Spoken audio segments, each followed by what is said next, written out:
Psicopatología del niño y adolescente. Para comprender mejor nuestro tema, haremos referencia a la psicología evolutiva, la cual no solo se interesa por el origen y la evolución de los trastornos, sino también por su adaptación y el éxito individual. Además de ello, el marco evolutivo se preocupa por conceptualizar las variables que obstaculizan el desarrollo óptimo. La palabra desarrollo implica crecimiento o cambio, el cual se da a lo largo de nuestra vida. Para los evolutivos, estos cambios pueden tomar diversas formas, los mismos que a la larga no siempre son positivos. Ahora bien, el desarrollo normal implica varios procesos complicados, pero para ello debemos conocer el desarrollo de cada individuo, desde que nacemos, cómo nos relacionamos y cómo vamos enfrentando las situaciones de nuestra vida. El inicio del desarrollo de cada individuo se ve influenciado por la herencia genética. Existen ciertos autores como Fleming y Thompson que hacen referencia a que los genes programan tanto cambios como estabilidad. Sin embargo, las características genéticas también pueden verse alteradas por el entorno. El crecimiento físico también viene siendo parte del desarrollo, ya que nuestro cuerpo se va formando durante 38 semanas. El primer órgano en formarse viene siendo el cerebro, para luego desprender la columna vertebral y por ende el sistema nervioso. Es así que también al momento de nacer ya contamos con ciertos movimientos involuntarios como el parpadeo o el succionar, los cuales van desapareciendo o van fijándose a lo largo de nuestra vida.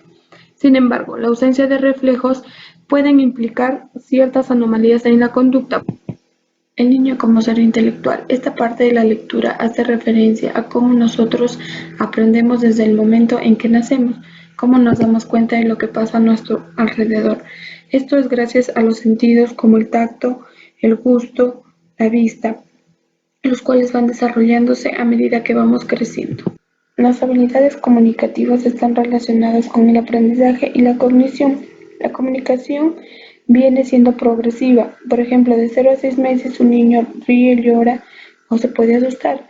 Y mientras va creciendo va aprendiendo cómo emitir ruidos, sus primeras palabras.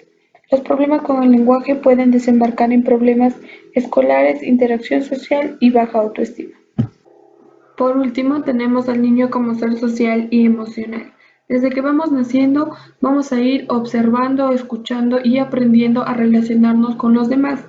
Para ello, cada individuo puede contar con el temperamento, que es conocido como carácter o personalidad, y para algunos autores como Prior, esta puede considerarse como una serie de emociones diferenciales. Es así que este temperamento va a permitir un buen desarrollo emocional, el cual va a formarse según la experiencia que tengamos con el contexto o con las relaciones sociales que llevemos a lo largo de nuestra vida. Como se sabe, la primera relación social se realiza con los padres y es ahí en donde la familia viene a formar el primer contexto sociocultural para el niño, el cual se convierte en el más importante para que luego pueda adaptarse a la sociedad. Vamos a continuar con los colegios. La función primordial del colegio es enseñar al niño las habilidades y los conocimientos intelectuales acumulados por la sociedad. Existen pruebas de que algunos colegios están más ligados al éxito estudiantil que otros, es decir, que ciertas cualidades del ambiente y de las prácticas del colegio fomentan conductas escolares y sociales positivas.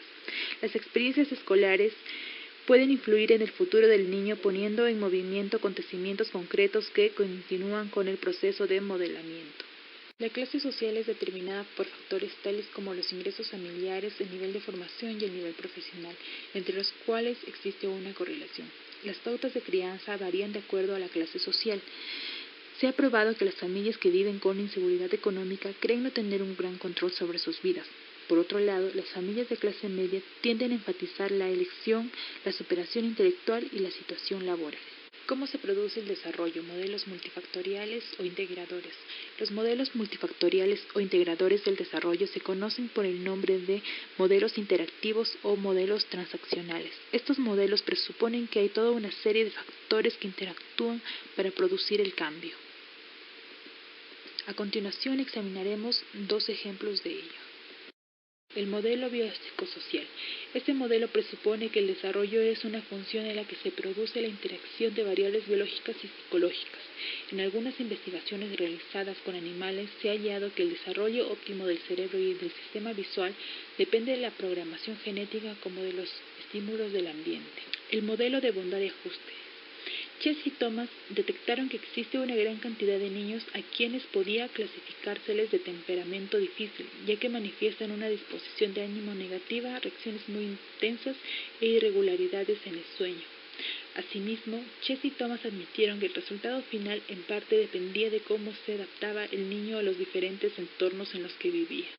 Conceptualización de las influencias del desarrollo, influencias normativas y no normativas.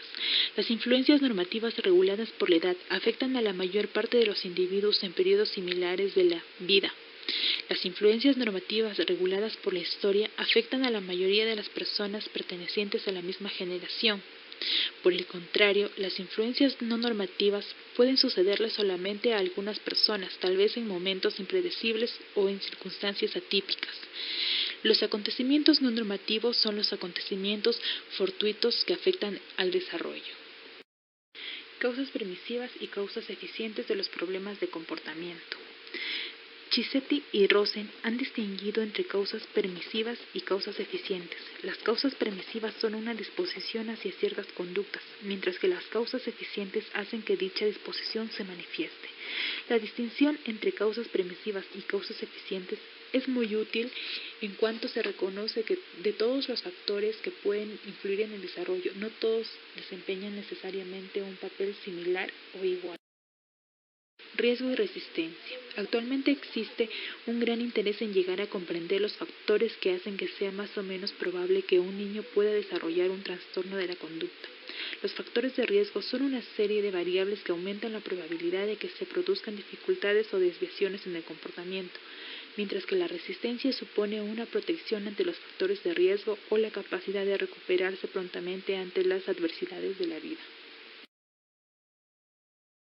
Cambio y continuidad. ¿Están relacionados los trastornos de los primeros años de la vida con los trastornos posteriores? Los investigadores han sugerido dos procesos mediante los cuales el comportamiento desadaptativo se mantiene a lo largo del tiempo. El primero se denomina continuidad acumulativa, que encuentra su origen en que el propio niño frecuenta por sí mismo ambientes que perpetúan el estilo desadaptativo. El segundo es la continuidad interactiva, que se origina en la transacción entre persona y entorno.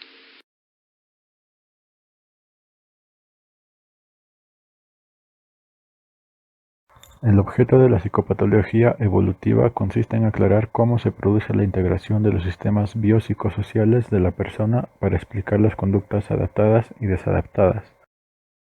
La vulnerabilidad para los trastornos psicológicos está en la organización entre estos sistemas y no tanto en componentes aislados. Se explica el desarrollo psicológico como resultado del desarrollo de tareas relevantes para cada edad.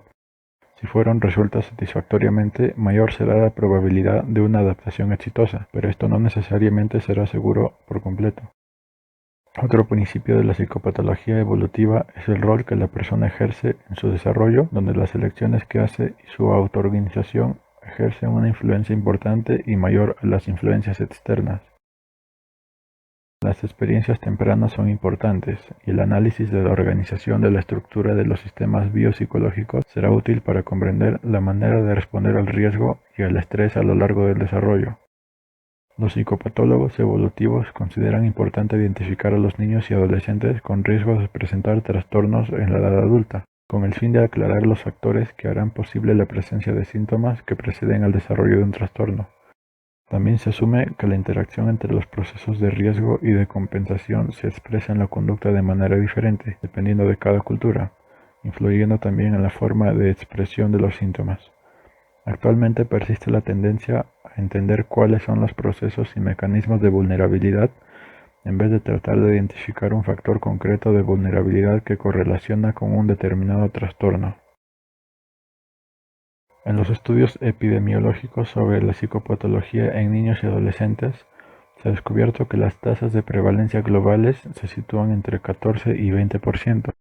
De esto, el 2% corresponde a trastornos graves, el 7-8% a gravedad moderada y el resto a psicopatología leve.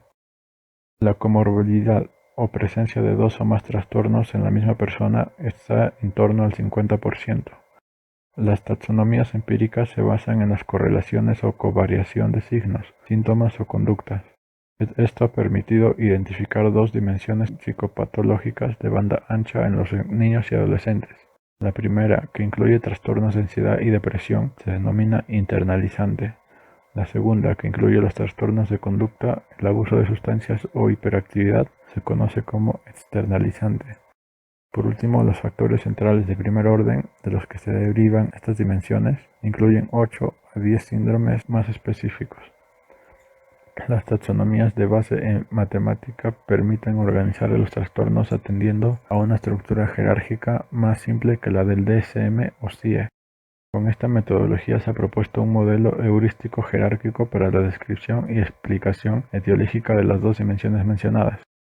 Finalmente, es probable que la mayoría de los trastornos serán definidos en términos dimensionales. La validez de los sistemas diagnósticos dependerá de rasgos psicopatológicos latentes que están detrás de estos, sus estudios sobre sus causas y no de estructuras correlacionales basadas en los síntomas superficiales. La influencia del contexto ambiental en la psicopatología. De acuerdo con la hipótesis formulada, las grandes dimensiones psicopatológicas tienen su origen en predisposiciones biológicas específicas. Numerosos estudios se han ocupado de explorar las relaciones causales existentes entre determinados entornos sociofamiliares, estilos de crianza o experiencias tempranas y algunos trastornos psicológicos. Así, se hace referencia al papel que juegan experiencias específicas, como son la pérdida de seres queridos o la deprivación afectiva durante la infancia, en el origen de estados de depresión o la crianza en familias desestructuradas e inconscientes en la aplicación de normas, en el origen de la personalidad antisocial. Travesura o estudio, travesura o estudio.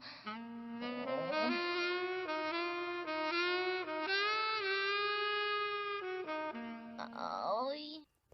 El contexto como provocador de trastornos. El impacto del ambiente en la aparición de la psicopatología en la infancia y en la adolescencia es muy poco específico. Parece, en cambio, más evidente que los trastornos psicológicos, tanto en su forma como en su gravedad, vienen determinados por mecanismos de vulnerabilidad temperamental, de naturaleza endógena y probablemente biológica. En efecto, todo parece confirmar que idénticos factores contextuales pueden producir alteraciones diferentes porque las personas son temperamental o biológicamente distintas. Por ejemplo, el análisis de la diferencia intersexuales observadas en la psicopatología infantil y adulta demuestran que las mujeres son más propensas a manifestar trastornos internalizantes y los varones lo son a trastornos externalizantes. Idénticas diferencias se observan en los rasgos de la personalidad relacionados con estos trastornos, ya que las mujeres puntúan más alto en escalas que miden ansiedad y neuroticismo, mientras que los varones lo hacen en escalas de búsqueda de sensaciones y de agresividad.